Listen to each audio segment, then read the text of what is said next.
Hi, everyone. It's Mrs. Dalton. I'm so excited to be starting back with you, finishing up the curious incident of the dog in the nighttime. A few notes to keep in mind here. Let me know how the workload feels. This is the first time I'm doing distance learning, so I want to make sure that the workload doesn't feel so overwhelming that you're not able to keep up with it. So be honest with me. Or if there are things that you are liking that Mr. Albertson was doing or not liking, let me know so that I can incorporate or not incorporate those. So this is new for you and me, and I want to make sure that we're going to do the best that we can with the situation we're in. When you have an assignment, please just be sure to hit turn in so that I know that you're done with it. If you'd like feedback ahead of time, please feel free to shoot me an email to check in on your assignment. I'd be more than happy to do that. But please hit turn in when you're done so I know that it's ready to be assessed. Don't forget to check in for attendance every day. I know Mrs. Stoddard sends out the Google form with what you need to check in for attendance. So even though we aren't at school, you still are responsible for checking in and saying, hey, I'm here and I'm doing some work.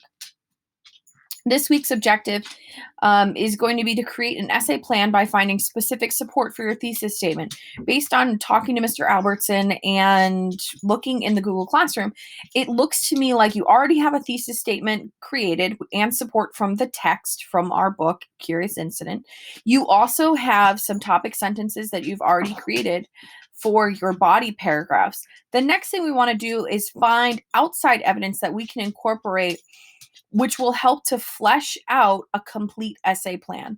So your tasks for this week are to finish reading Curious Incident of the Dog in the Nighttime if you haven't done so already. There are a PDF and an audiobook attached in the classroom for you to use. You're going to complete the essay plan document, which is due on Friday. So let me show you what that looks like. This will be attached in the classroom for you. So directions, you're going to copy your revised thesis statement and topic sentences in the appropriate boxes. So your thesis statement will go here. First body topic sentence, second body topic sentence, third body topic sentence, okay? Those are things you've already done. So you are literally copying and pasting. Second step, using any of the articles or TED Talk videos from class, find outside evidence that helps to explain your thesis. You should have at least 3 different pieces of evidence. They can all come from the same source. So if you really like the Temple Grandin TED Talk, please use it. If you liked that and something else, use both. So they can all come from the same source or from different sources. Again, I am not looking for evidence from the book. You already have that. I'm looking for evidence that is outside of the book that helps to prove your thesis. So a lot of your thesis statements were connected to the idea of autism. You need to have some real facts to back those up, and that's where this comes in. As far as finding your evidence, these are in the classroom. So if you go to the stream, I know I'm scrolled all the way down here, but if you go to the classroom stream and you scroll down, I think the first thing is on March 11th. Let me scroll down a little further here. Self-selected articles on autism.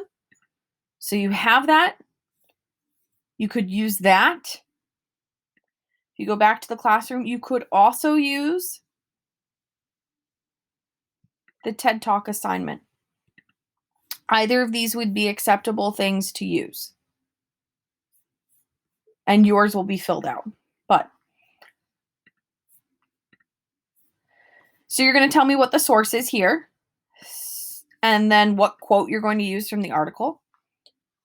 And then the step 3, part 3, the third box of this, is write 1 to 2 sentences explaining the connection of this evidence to your thesis. Essentially, how will you use this in your paper? What does it prove or show? And how does this connect to or explain the text? So if you're talking about how autism has, a different way of communication, then this is where the connection needs to come in. Other things to keep in mind. I will be keeping the optional office hours open from 12 to 1 on Wednesday and Thursday.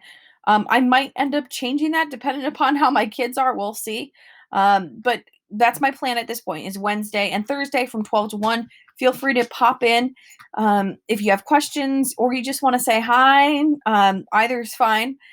If you want to sign up for 1 hour one-on-one meeting. It doesn't necessarily have to take the full hour. It could be shorter or longer.